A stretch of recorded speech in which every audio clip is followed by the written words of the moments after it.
my task is to predict how antitrust enforcement is going to look during the Obama administration. As one of the panelists said earlier today, how can you do that? You don't even know who's going to be appointed to run these, the FTC and the DOJ.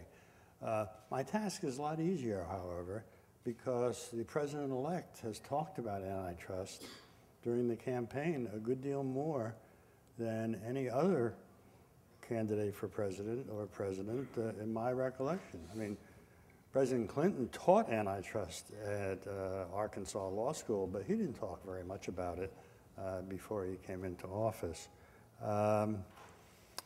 Senator Obama's themes, and I assume he's going to take these into account in the important appointments, is that there has been severe under-enforcement of the antitrust laws in the last 8 years, and particularly in the last 4 years.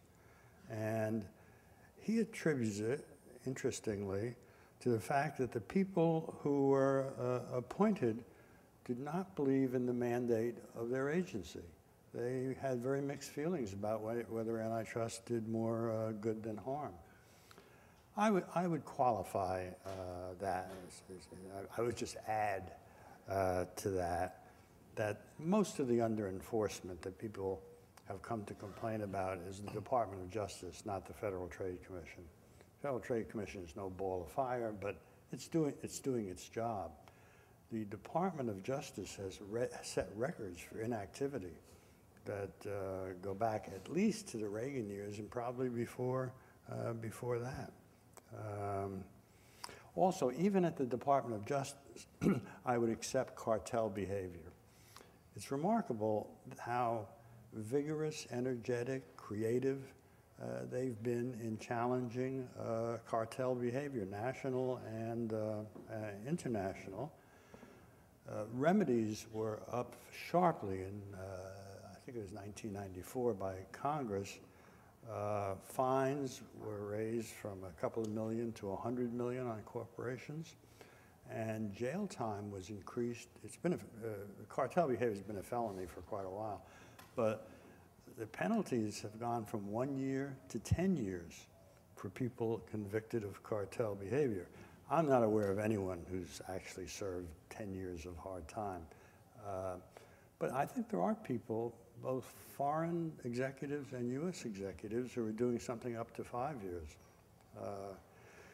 It's unfortunate that we're the only country that uses criminal enforcement against cartels, but the position of our country is that the rewards of a successful cartel are so enormous and irresistible that if you don't use criminal penalties, you're not going to deter that kind of behavior.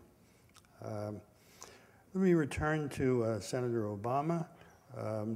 Interestingly, in all the things he said about antitrust, he's never called for any new laws.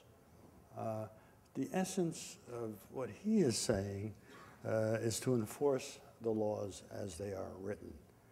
Now, I'll talk at greater length a little later, but let me just, first of all, pass this prologue. I've already said there was remarkable enforcement.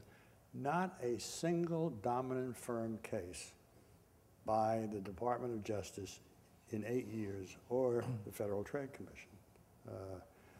Now, partly that's because the inviting targets like Microsoft and Intel and Xerox and Kodak have already been used up. But still, 0 in 8 years is a all-time record. On mergers, no challenges to vertical mergers, no challenges to conglomerate.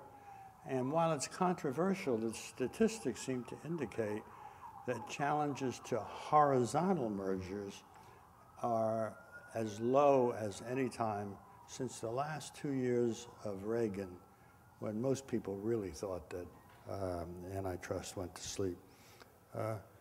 On dominant firm, monopolies, dominant firm behavior, in the Clinton 8 years, 7 cases were brought. In the Bush 8 years, 0 cases were brought. So that's the case for under-enforcement.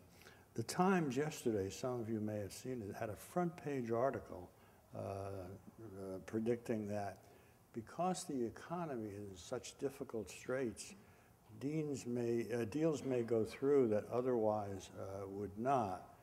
And I thought that column was looking at the right issue, but was half right and half wrong. One suggestion was that mergers will go through because we're so concerned about jobs that if you can present a merger as a way of increasing jobs, an otherwise illegal merger might get through. The problem with that is mergers almost never increase jobs. They decrease jobs. They get rid of redundant capacity. So maybe he was thinking of a joint venture that wouldn't exist except the two parents came together and created the joint venture. That's a possibility. But the typical merger is not going to create jobs. The interesting question is whether or not mergers will go through under the so-called failing company defense. The failing company defense is absolute. If you can't meet your bills as they come due, you can sell to anybody, no matter what the consequences in the market will be. And I already have seen that there are companies that are coming forward asking whether or not they qualify for that kind of defense. Why don't I stop here and we can talk about mergers and essentially we'll talk about mergers and dominant firms. Oh, I should say one more thing. Vertical transactions, tie-in sales, exclusive dealing, minimum resale price maintenance, maximum resale price maintenance, boycotts, were very lively targets during the Clinton years. I have a score of cases. No, more than that. There hasn't been a single vertical distribution case from either from the Department of Justice or from the FTC now for more than 8 years.